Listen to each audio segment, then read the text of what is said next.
Most thefts occur when the temptation is sweetened by opportunity, and that's exactly how one man stole over $50,000 worth of silver. He was caught, but there's a lesson to be learned here as well that I think will be valuable for us all. Let's talk about it as we explore.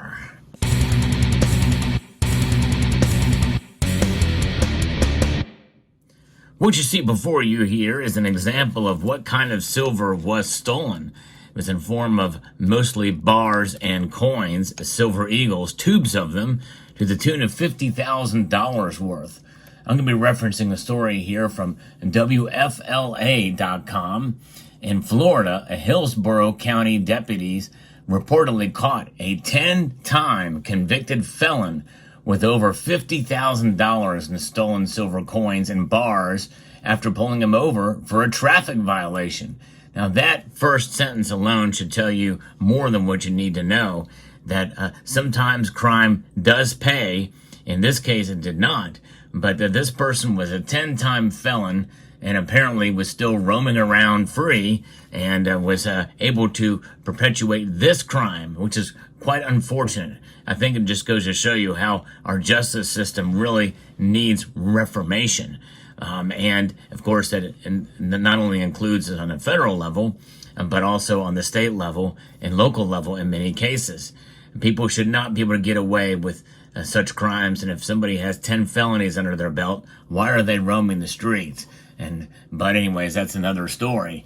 The Hillsborough County Sheriff Office said that 34-year-old Justin Reeves was spotted committing a traffic violation while driving in Dover, Florida on the 13th of November. At the time, he was arrested for possession of a controlled substance and possession of drug paraphernalia. However, a thorough search of his vehicle reportedly revealed something stranger. Deputies said they found heavy bags containing large quantities of collectible silver coins and silver bars in the car. Yes, some of the pieces, according to the picture, show some $50 in a Dansko album, Walking Liberty $50, and some slabbed silver eagles. But mostly it's going to be silver eagles and tubes. And this is a silver eagle here, the most popular bullion coin on the planet. But also, they showed bars like this, and mostly of the Silvertown variety, but they come packaged in these in sheets, 5 and 10 and the like, and they had several sheets of those bars. According to the sheriff's office, detectives were later able to trace the items to their rightful owner, an elderly Hillsborough County resident whose home had been burglarized. Now that tells us something too, that apparently this guy was elderly, maybe did not think about all the levels of security needed, and had trust in humanity that somebody would not come in and invade his space. That is a flawed way of thinking, especially in this day and age, especially when drugs are involved. And there's a lot of motivation for addicts and dealers to steal, so they can perpetuate their habit and or dealing drugs. The burglary had gone unreported due to the resident being out of town, officials said. There's another lesson there. He went out of town. He was gone. That means the burglar probably knew his schedule, probably had been casing him, or maybe had talked to him in the past, and maybe was even told by the elderly individual that he had silver. And so just be careful who you tell about your precious metals and where you're going. If you're going to be going away for an extended period of time, do not broadcast it, because that essentially leaves temptation and opportunity for crimes, especially if they know that you have these items stored in your home. Folks, that's the prime example of what's known as single-party risk. Single-party risk is a huge problem. That's right. That means depending on your own level of understanding and own security, and is paramount, absolutely paramount, that you do your best, your due diligence to protect yourself and your home and your belongings in your home. This is why I know this, by the way, from experience, because I was a victim of crime, of a burglary, of precious metals. And why? Well, because somebody told somebody else that I had silver in my home, and it was taken. A little bit of gold and a little bit of platinum as well. And that's a crime of opportunity. I was away, and they knew I was going to be away, and that's when the burglary occurred. And there are ways to protect yourself, folks. We're going to get into that in a moment, but let me first tell you a little bit more about what happened in this case. Detectives also searched Reeves' home, where they reportedly found additional coins and silver bars, along with 2 or 3 firearms that had been reported stolen from a Dover home about a week earlier. So apparently he had been stealing from other homes in the area as well too, and silver and the like. And so, the burglar was smart, because the silver certainly is, for the most part, untraceable or untrackable, unless they had serialized bars like what you see here, where they kept a note of them in a spreadsheet or what have you. They could trace them back to them, but apparently they were able to trace back to the original owner, but something else. It was crazy.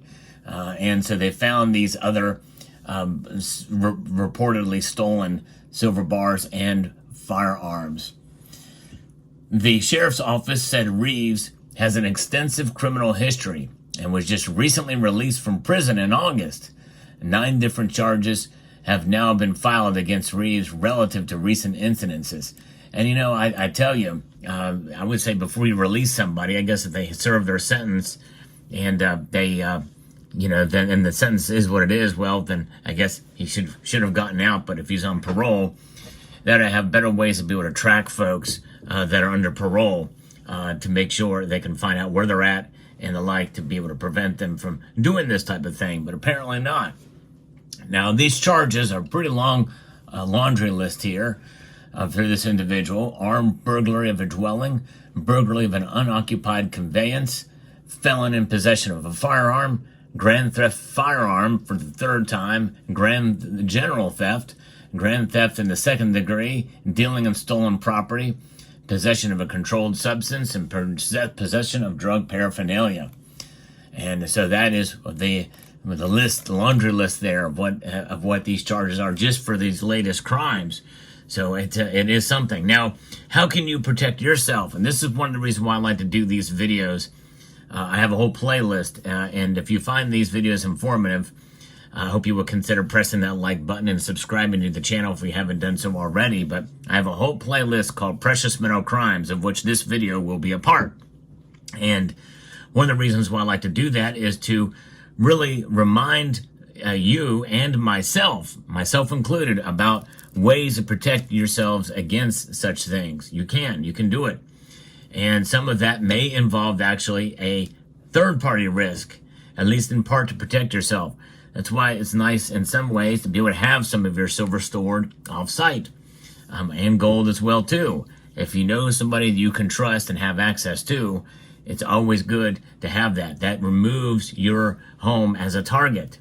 And that's one thing I do for sure. But the other thing you can do is, and even in spite of you having anything valuable in your home, it's good to have surveillance equipment in your home. In other words, cameras, sensors, monitor every opening, doors, windows, and the like.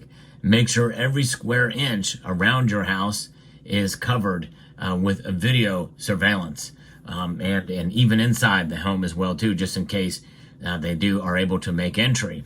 And that is crucially important, and a good security system is paramount, preferably a CCTV system, something that's not tied to the internet, because that can be shut down or jammed as well. That's crucially important. You must be retrofit in order to make that happen, so that it can be protected against that, and maybe even tied to a company that is able to monitor that through CCTV or other methods, not relying solely on the internet for that type of thing. So there's ways. You have to think outside the box. You have to think like the criminals, in a sense, because jamming equipment can be found very easily. Likely this individual didn't even have any of that. So you have that. And then obviously if you're home and somebody does make entry, well, it's paramount that you protect yourself with a fair amount of guns and a lot of bullets. If somebody enters your home, that is your domain. And if you don't know who they are, I think it's safe to assume the worst. That's my philosophy. That way, I'd much rather deal with the courts than deal with death or potential injury or harm. It's absolutely paramount that you act quickly. You identify the threat and then act quickly. I'm not going to say much more than that, but you know what it means. It involves a trigger on a weapon for sure that you would use. So there you go. One of those things that is to consider there. Now, your property, you've worked hard for it, and you want to protect it as well as yourself. And so that is absolutely crucial. And the other thing too, even more important than that, is keep quiet about what you own. Make sure that that people that you do tell are the very closest to you, preferably only family members and the like. It's highly important that because if people don't know that you have silver, well, then that's you're not going to be a target. And the best way to, again, just in a very safe way, is to keep it locked in a fire protected safe in your home, and make sure that it is the safe is hidden if you have to store it in your home. Otherwise, if you can store it off site, that really is even better. There is some cases where counterparty risk is even better than single party risk in some of these cases, but you have to weigh that for yourself. But safety and security is paramount when you own something of value like silver or gold. And in this case, thankfully, the owner will get his silver back. And I think that's wonderful and great outcome to the story. And my hope that this person, with all of these prior felonies, will get an even stiffer sentence this time. That means that he'll be in prison for maybe even a decade or two. That would be nice. Well deserved, considering the crimes that were committed and all the prior convictions that he had. So there you have it. Let me know what your thoughts are about this story and tips for keeping yourself safe with precious metals. I would like to extend a multitude of gratitude to you all for taking the time to watch, and to encourage you to please rate, share, comment, and subscribe.